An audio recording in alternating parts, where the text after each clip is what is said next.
Welcome back. I am Mike Banks. I am Linda. I am the mom of the crew. And I'm Shannon Shanae, and we are the The King's King's Project. Project. The King's Project. Projects. And we're back today doing interviews specifically for our mom so that you can get a chance to get to know who she really is. To me, she's like the queen of my life, the most wonderful being on earth.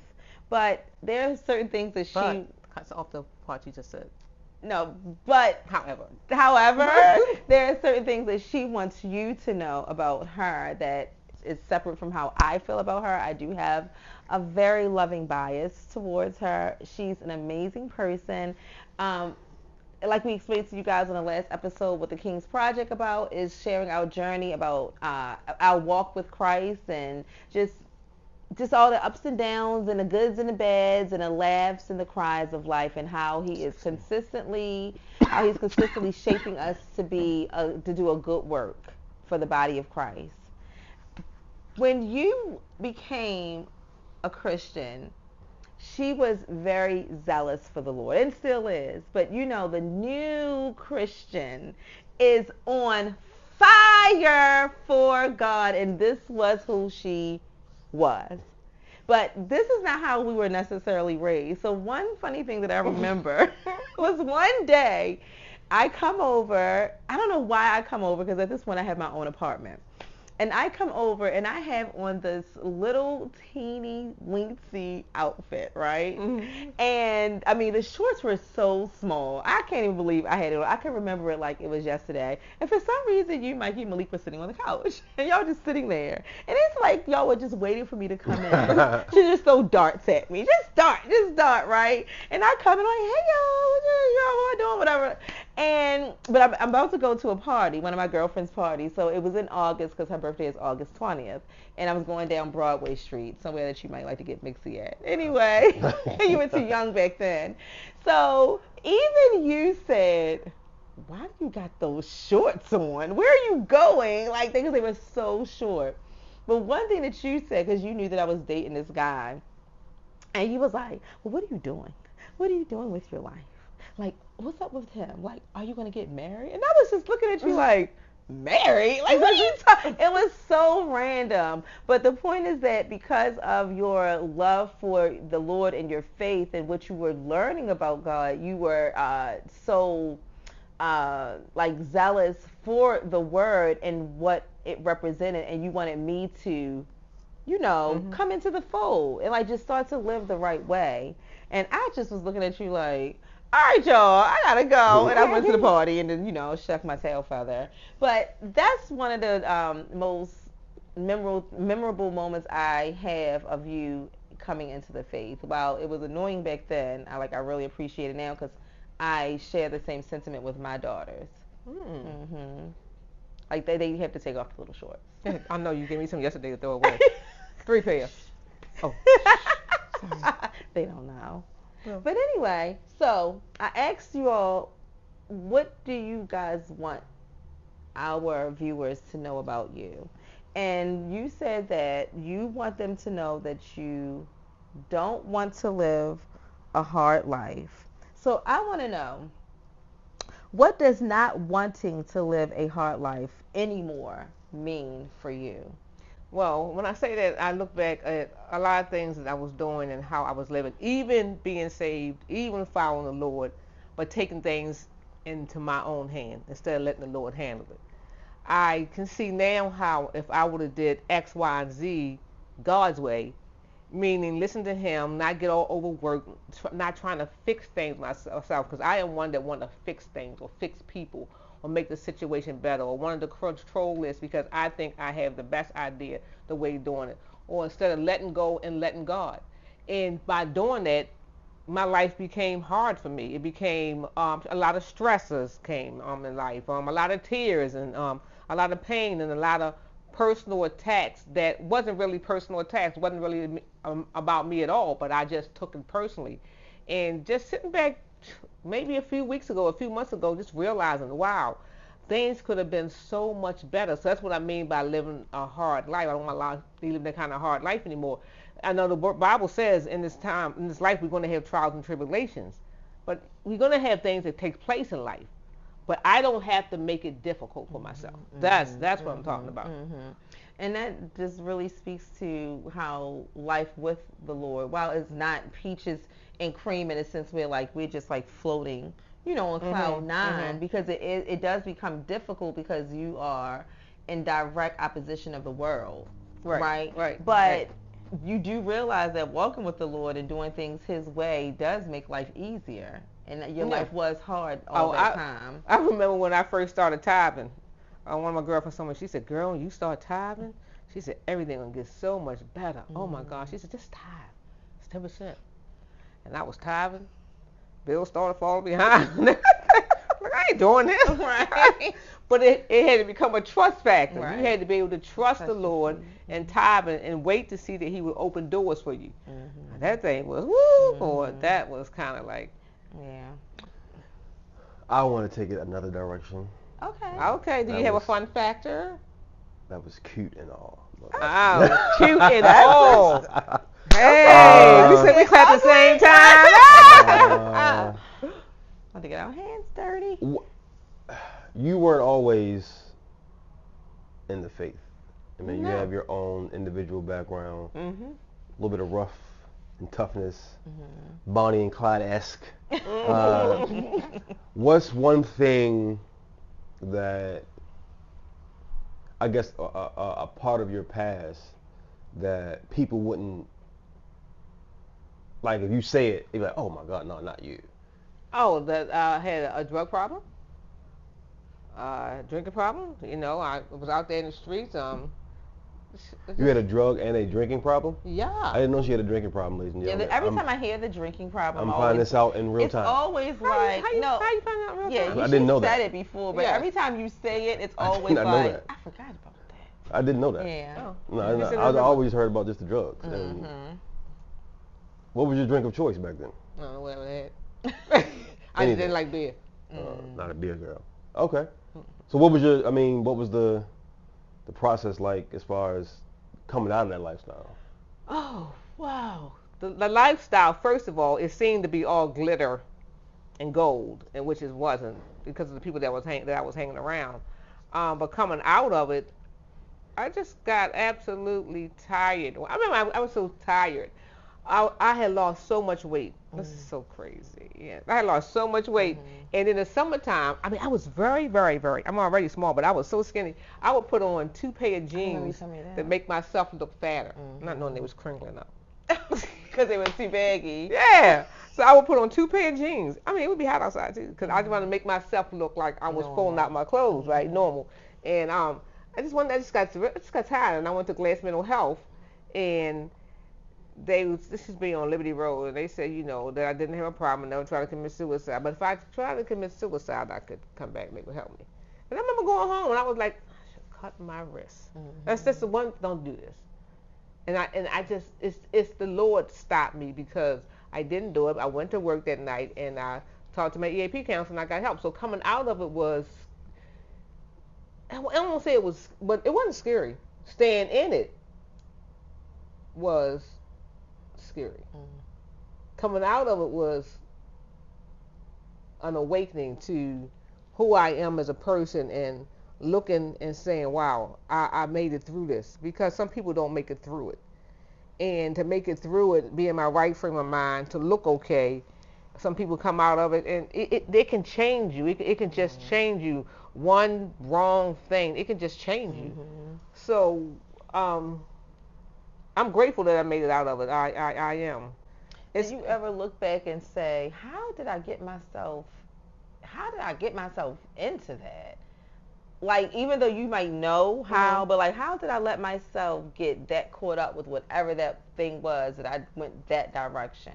Right, because I believe, for me, it's probably for some other people, if not most, you're looking for something. You're searching for that love. You're searching for that thing, that fix, or and the fix is not in people.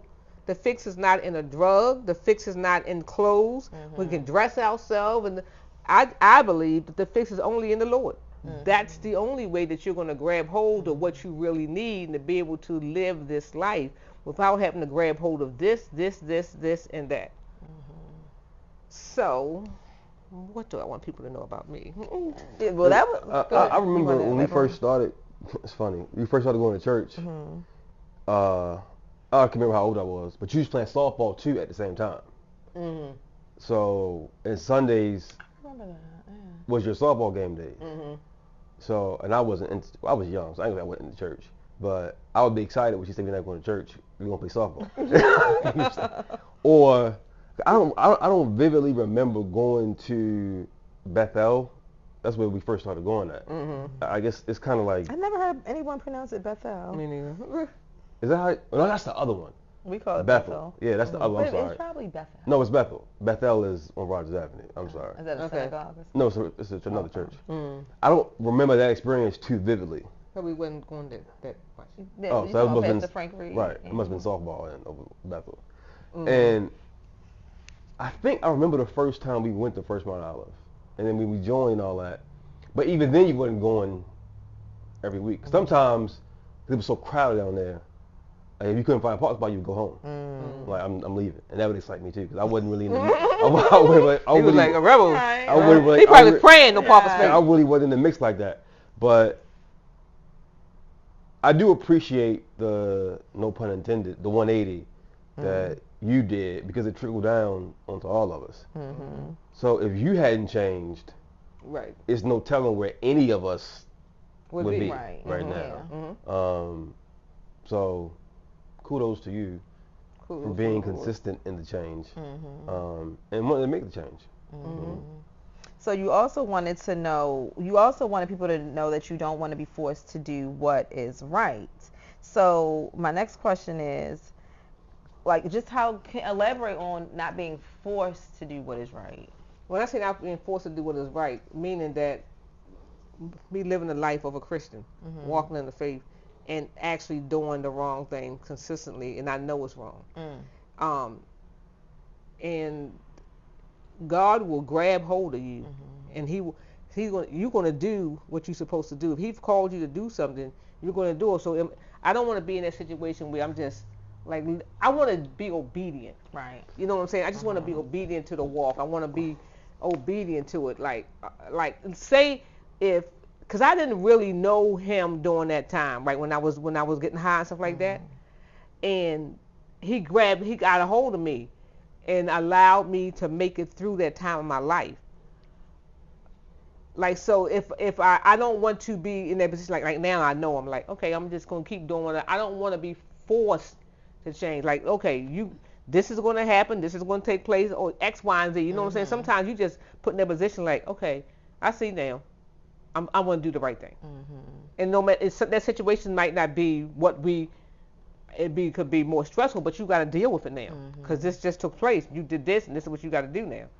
So can you have an example of when you've been forced to do what was right? Because I understand what you're saying. You're saying like all the. Like I remember one time when I got locked up. I don't know if I'll never forget that. I told you we find out we get to know each other. No, I remember one time when I got me and my brother was fighting. You talking about a house? I mean, this isn't news to me. Yeah, me and my brother got into a fight. Like it was weekly guys. Yeah, we might as well just cook them some fried chicken. right. So me and my brother got into a fight, and I'm gonna tell you, I would get outraged when I would fight. I just would become, I don't know who I become, but and the police, we were standing on the steps in a house. Yeah, I remember. And the police went to, he stepped in the way, and me and my brother, and I hit the police like, bam. And they put the handcuffs on me. They shackled my feet, my hands, and everything. By the time I got to the paddy wagon, I was unshackled. I don't know how I got out of that. I remember this. Yeah. We were up at the top of the steps because I was crouched down crying right with you. They finally get her out the house. I don't know, because like she was just like, you know how the pictures were right there at the top of the steps? Like, we're there. They like, you like, no. Like, and I'm just crying. We're out on the porch. Was I born? No. Oh. Like, I remember you like being at the black railing, like you just wouldn't let go of anything. So I remember that. And finally they took it out to the pad. Like it was a minute. Yeah. It took a long time. I'm telling you, boy. I don't remember everything. I just remember like being there and they trying to get you down. We both of us like sitting there, and then you were at that railing outside. I remember it vividly. And then next thing I know, she said they finally get into bed anyway again. And then this is what I'm saying, being forced to change. So this is why I'm like going to jail now. So they took me to the jail, put me in the cell, right? And I'm behind the cell, and I'm like, what world are you doing? Get here. And then when they were women, the women in there hollering, turnkey, turnkey. And they clicking on the thing. I started doing the same thing. Turnkey. I don't even know what I was doing. I was doing it because they were doing it. It's like, turnkey, turnkey. I'm like, what are you doing here? Do you know what it was? I think they wanted to call somebody. I don't know what they wanted. I just know they were saying, I don't know. But what I do know is that I ain't want to fight no more. Right. So you're being forced, you're being put in a situation because I was hot-headed. And I didn't, I would fight. I just would fight. I didn't care. I would fight. And like now I know better. Like, you know, I know now today, like, don't say, just be your best to be mindful what you say and what you do. I don't want to be forced in them put in that situation. Right. Like, to do the right thing. Right. That was funny. That was very funny. I remember that. So, when did you, because I don't know if this is for everybody. I guess when we initially give our life to God, like it's that beginning stage is we kind of still vacillating back and forth a little bit. Maybe not everybody, but some people. When did you like really was like, okay, now I'm serious about my walk, like for real? Well, you know, I don't even remember. I know we used to go to Sunday school. My mom would send us to Sunday school when we was kids. I don't What church? Around the corner. Y'all wanted to walk down there. Around the corner on Glenn Parkway. Oh, the one on the corner. On the corner. Oh, right there on the corner. Oh, okay. I don't remember when I got saved. I remember going to Bethel. I remember leaving there because someone invited us to come to church to see our pastor, who was Bishop Oscar Brown now, said he was preaching. You gotta come down there. I don't know who the heck is that, you know. And so I said I wasn't going. Woke up that night because it's God, and we went down there. And that's when Malik was watching people, and they would run them down the church.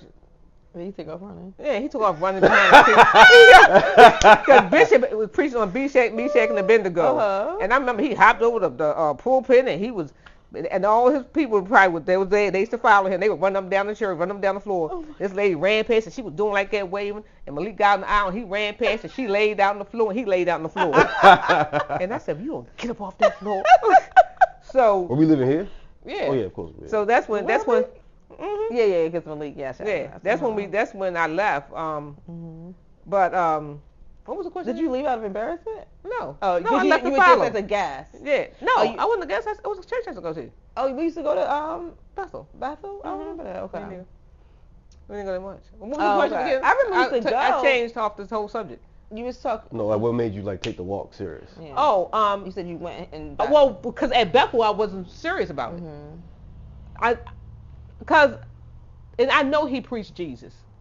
Oh, Pastor Reed. But I don't remember because it's not on him. Yeah. I just wasn't taking it serious. But when I got down there, felt like I was being fed differently, and I could hear. So it was when I went down there because I wanted something different. I needed something different. And even though I was taking it seriously, it might not have always seemed like because I would miss church and I wasn't there every Sunday.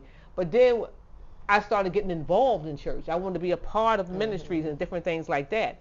And even then, opposed to now, like I'm more serious now than I was when I first started. You know, This so is good. yeah, I'm more serious now because I look at my life, like I said, even being saved and going to church then and opposed to now, when I was just talking about, I don't want make my life hard. I wasn't actually, I was hearing the word, but I wasn't being a doer of the word. You know, I was making everything about everything except for, if you make things about the Lord, then you're going to do the Lord's work. Right. If you make, even though this is happening, there's a verse in the Bible that can say, they can speak to every situation in life. Yeah. And that's the part that. I was just listening to a podcast earlier where they was talking about church hurt, and they were saying that people who are church hurt, and we're not talking about that, but people who are church hurt, they're church hurt because they are in church for the people and not for God. So like what you were saying, if you're there for God, all that other stuff, not that it won't affect you, but your focus is there to serve the Lord and to serve the body, not to be trying to vie for the attention of a person who's being nasty or whatever. Yeah. So that's a good point. I want to end with this fun-ish question. So before is that all that you care for them to know? We only have 30 minutes. It's been 30 minutes? Yes, roughly. Okay, what? I mean, I'm a woman that's evolving. Yeah, I am. There you go. I am. No, I'm thinking about Sarah Jakes. A woman evolving. Sarah Jakes. But I am growing constantly, and I'm falling in love with with the Lord daily. It's exciting in my life where I am now. I'm looking forward to going to college and learning more about God. I'm excited about where I'm at in my life now. So I want y'all to know, even though he says I'm seasoned like salt and pepper or seasoned oil or whatever, like the old salt. Right. No matter your age, and you can still evolve, you can still grow, you can still come into your own and never stop. You don't have to be stuck into being who you were yesterday or even 5 minutes ago.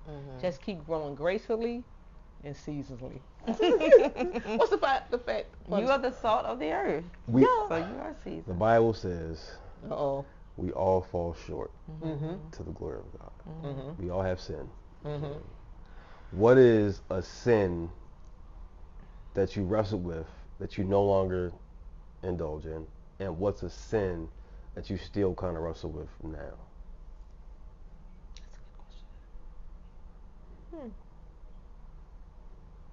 This is something I wrestled with back then.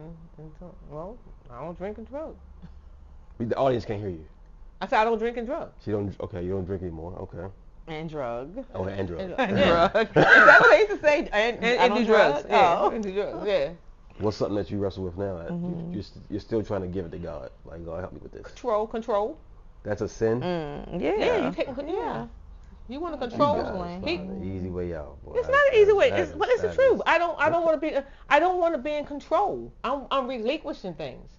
You know how that is so freeing. I mean, I'm telling you, God, take it. And I think if you think that's an easy way out, like you're saying for the answer, yes, people struggle with that. And that really is ruining lives across the world because you want to control. Yeah, and I would say a couple of months ago was finances, but it's not.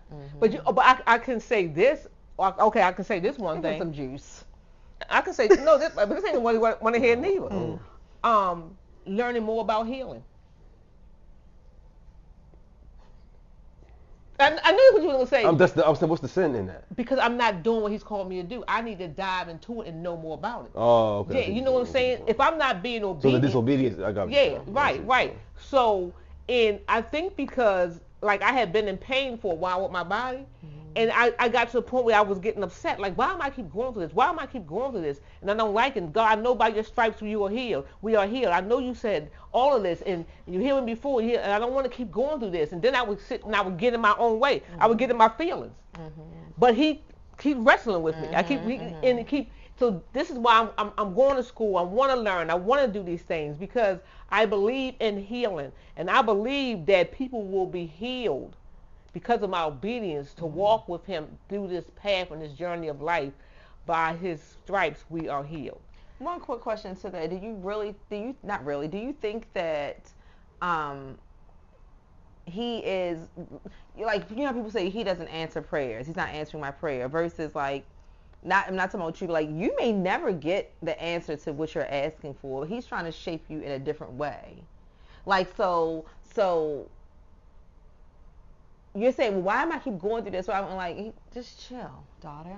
Like, I'm shaping you in a way in which I know Well, it's going to refine you. Yeah, you know I think he does answer it. We just ain't looking. We don't understand the answer. But well, no, I think he answers. I'm talking about how people say he's not answering. Because sometimes it's just no, right? Yeah, he's answering it, right? That's the answer. And sometimes it's delayed because we're looking for an immediate response to the question that we got right now. Mm-hmm.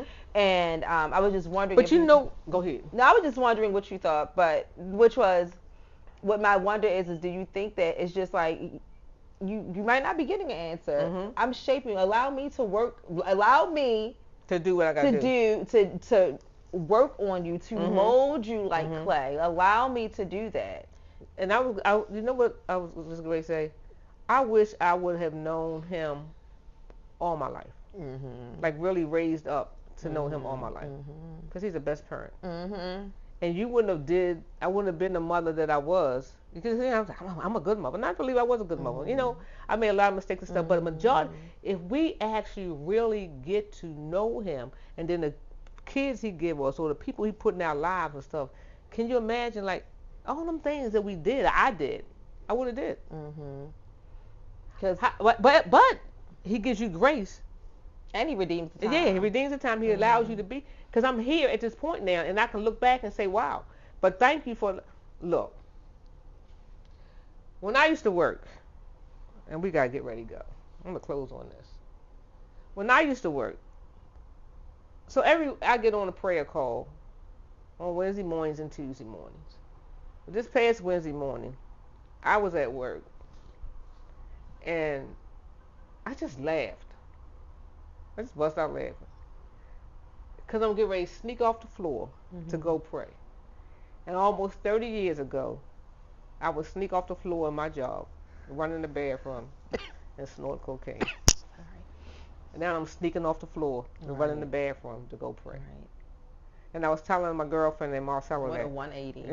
I was telling Marcella that. She said, I'll never forget that day I came in the bathroom. You were standing there with the stalls door open, just getting high.